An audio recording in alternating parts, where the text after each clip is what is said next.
Hey guys, Rex here with iDrop News, and today I'm going to compare the differences you need to know before spending your hard-earned cash on either an iPhone 6s or 6s Plus.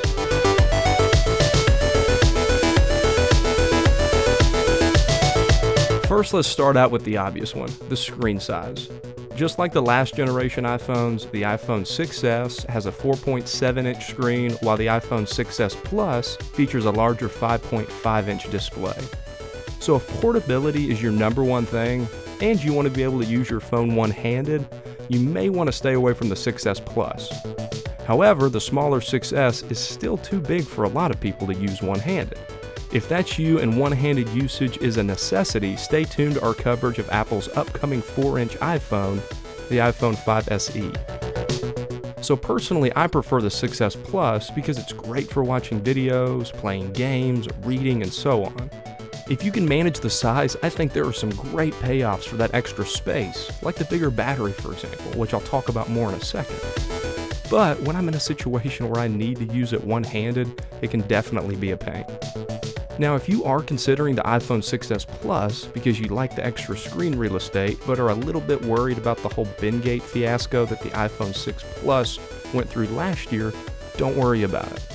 Apple has addressed the issue by upgrading the body of both iPhones to 7000 series aluminum, which is a whole heck of a lot stronger than last year's models. Other than the screen size, the difference in battery life between the 6s and 6s Plus is the next big thing to consider. The 6s has a 1,715 mAh battery, while the 6s Plus packs a significantly larger 2,750 mAh battery. Because of the new Taptic engine that Apple added to these models, both batteries are actually smaller than their predecessors. But the more efficient A9 chip found in both the 6s and 6s Plus, along with iOS 9, which is more battery friendly than iOS 8, keep the battery life about the same as last year's models.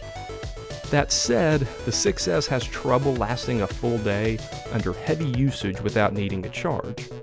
If you consider yourself a power user, you might want to lean towards a 6s Plus.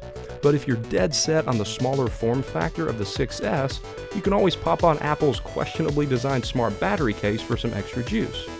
I wrote a full review on that case over on the site if you want more information about it. The battery in the 6s Plus is by far a better bet, especially if you're not a habitual nighttime charger.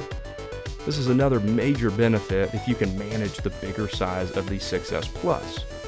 However, keep in mind that iOS 9 comes with a handy low power mode that will conserve battery as well. So camera quality is usually near the top of the list for people considering an iPhone. It's no surprise that the new 12 megapixel shooters on both the iPhone 6s and 6s Plus are the best Apple has ever put into an iPhone. But there are some key differences between the two. Most importantly, the 6s Plus includes optical image stabilization. This is similar to the iPhone 6 Plus, but in this iteration, Apple included OIS in video shooting as well, and it is phenomenal. If you shoot a lot of video while running around chasing kids or pets, you will be amazed at how smooth videos from the 6s Plus look. OIS is also fantastic for shooting photos in low light. Overall, the cameras in both of these phones are very similar, but again, you get a few extra perks with the bigger phone. So I've mentioned a lot of small extra features that are packed into the 6s Plus, but you're going to pay an extra $100 for them. Both phones are available in 16, 64, and 128 gigabyte models, but the 6s Plus is going to cost you $100 more than the corresponding 6s model. So whether you choose an iPhone 6s or an iPhone 6s Plus depends mainly on how much you value portability. The smaller iPhone is probably more practical for most people. I mean, it's easier to carry, hold, and lug around, while the iPhone 6s Plus is just more cumbersome. But the larger iPhone does have a better battery and optical image stabilization for those better photos.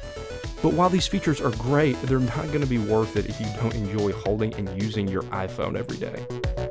So obviously this one comes down to personal preference. My recommendation is if you can manage the size, go with the 6s Plus. It's just got more features in it. But before you pull the trigger on either of these, go to the store, pick up both of them, see how they feel, and then make your decision from there. Well, alright guys, that's it for this one. I hope that you enjoyed it. And as always, keep it locked right here to iDrop News for more, and I will catch you guys in the next one. Later.